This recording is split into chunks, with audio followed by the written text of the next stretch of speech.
بسم اللہ الرحمن الرحیم۔ السلام علیکم ورحمۃ اللہ۔ سابق سیکرٹری الیکشن کمیشن پاکستان کی جانب سے جو بہت بڑا انکشاف کیا گیا وہ یہ کہ جنرل عاصم کو انہوں نے مشورہ دیا کہ آپ یونیفارم کے اندر صدر بن جائے، اور صدر بھی ایسے ممنون حسین کی طرح نہیں، عارف علوی کی طرح نہیں، یا موجودہ صدر کی طرح نہیں جو بالکل بے اختیار قسم کا، لاچار قسم کا، یتیم قسم کا، مسکین قسم کا اور بالکل پاور لیس قسم کا صدر ہو، بلکہ آپ نے جو صدر بننا ہے وہ پاکستان کے اندر آپ نے ڈنڈے والا صدر بننا ہے، طاقت والا، پاور والا، اور آپ نے فل فورس کے ساتھ، طاقت کے ساتھ، پاور کے ساتھ اپنے اختیارات کو استعمال کرنا ہے۔ یہ تھا وہ فارمولا، یا یہ تھی وہ سوچ، یا یہ تھی وہ اپروچ جو کہ اصل میں اس وقت اسٹیبلشمنٹ کے اندر موجود ہے، اور اس کا اظہار خبر دلشاد نے کیا۔ اب اگر پاکستانی کی تاریخ کے اندر آپ دیکھیں، پاکستان کی تاریخ کے اوپر نظر ڈالیں تو آپ کو اس قسم کے پہلے 4 صدر ملیں گے یونیفارم کے اندر، 4۔ نمبر 1 اس میں جنرل ایوب خان، نمبر 2 اس میں یحییٰ خان، نمبر 3 جنرل ضیاء الحق، اور نمبر 4 جنرل مشرف۔ یہ وہ 4 صدر ہیں جو کہ یونیفارم کے اندر آئے، اور انہوں نے کسی نہ کسی طریقے سے ملک کے اندر مارشل لاء نافذ کیا، اور پھر اس کے بعد بطور صدر، ہیڈ آف اسٹیٹ انہوں نے کام کیا، یونیفارم کے اندر بھی رہے،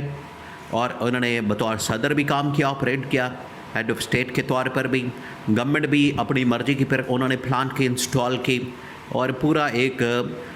تمام کے تمام اسٹرکچر کو چینج کر دیا، ایک نظام پورا پیرلل انہوں نے کھڑا کر دیا۔ اب یہی ایفرٹ، یہی اٹیمپٹ اور یہی کوشش اس وقت ہو رہی ہے، لیکن بنیادی فرق کیا ہے؟ بنیادی فرق یہ ہے کہ آج ملک کے اندر اس طرح سے مارشل لاء نہیں، ملک کے اندر اس طرح کے حالات نہیں، ملک کے اندر اس طرح کی چیزیں موجود نہیں، سیناریو نہیں، تو مارشل لاء کے چانسز تو نہیں ہیں۔ بہرحال اس کے اندر آئین کے آرٹیکل میں یا کلاز ایک ڈال دی جائے، شیک ڈال دی جائے، یا اس کے ایک آرٹیکل 245 کے اندر اگر آپ چینج کرتے ہیں تو یہ راستہ ہموار ہو جائے گا کہ صدر، فیلڈ مارشل یا جنرل عاصم آرمی چیف وہ یونیفارم کے اندر صدر بن سکتا ہے۔ باقی جو پیچھے اپروچ ہے، سوچ ہے، اس کے پیچھے جو مائنڈ سیٹ ہے وہ سیم ہے۔ اب پہلے مائنڈ سیٹ کو سمجھ لیں،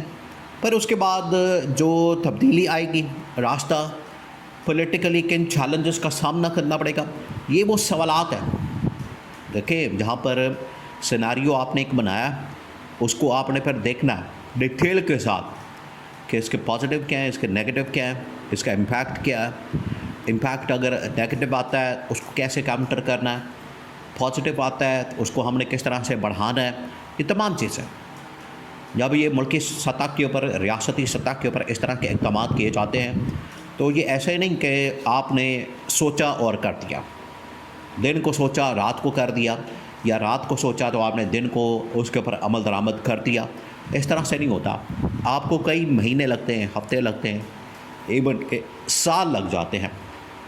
اب اسی معاملے کو دیکھ لیں، 1 سال لگ گیا تقریباً، کیونکہ پاکستان انڈیا کی جنگ کے بعد یہ صورتحال ڈیولپ ہوئی، آج 1 سال ہو گیا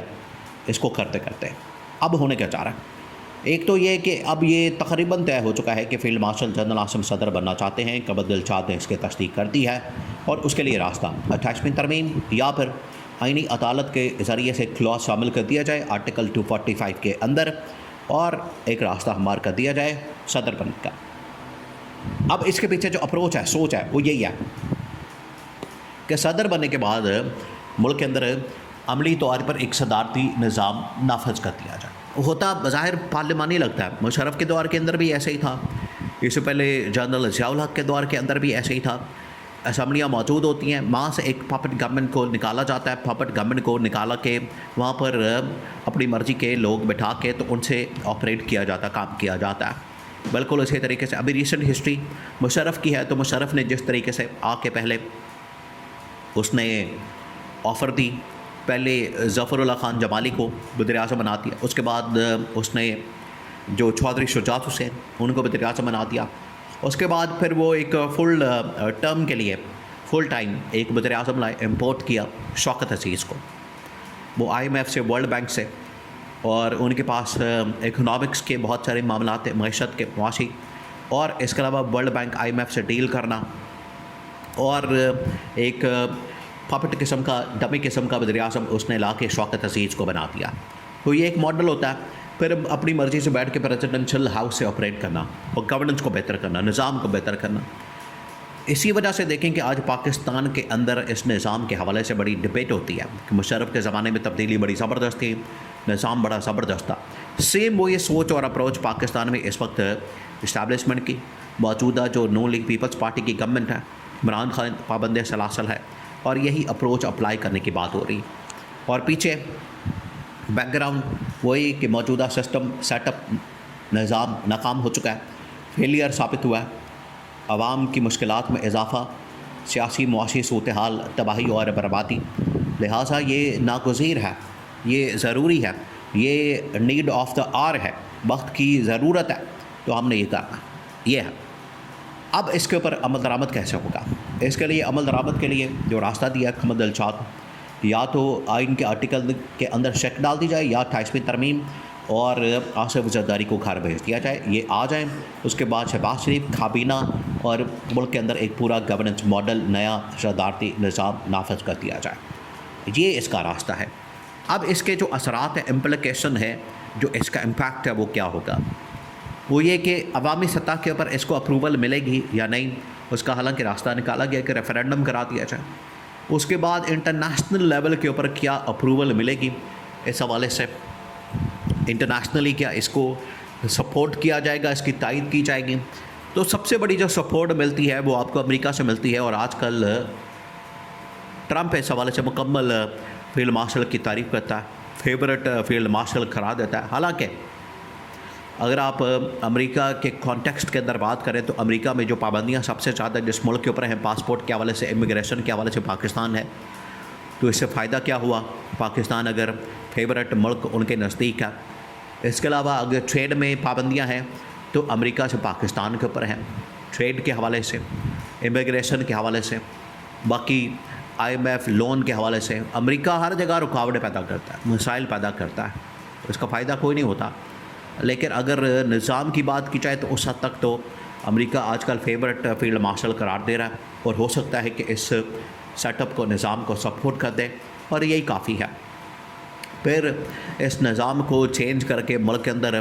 کس طرح سے مہنگائی، بے روزگاری، مسائل، سیاسی، معاشی، عدم استحکام، لا اینڈ آرڈر، ان کو کس طرح سے بہتر کیا جائے گا، ختم کیا جائے گا، معاملات بہتر ہوں گے، یہ سب سے بڑا چیلنج ہوگا۔ تو یہ یونیفارم کے اندر صدر تو بن سکتے ہیں، لیکن چیلنجز بے تحاشا موجود ہیں۔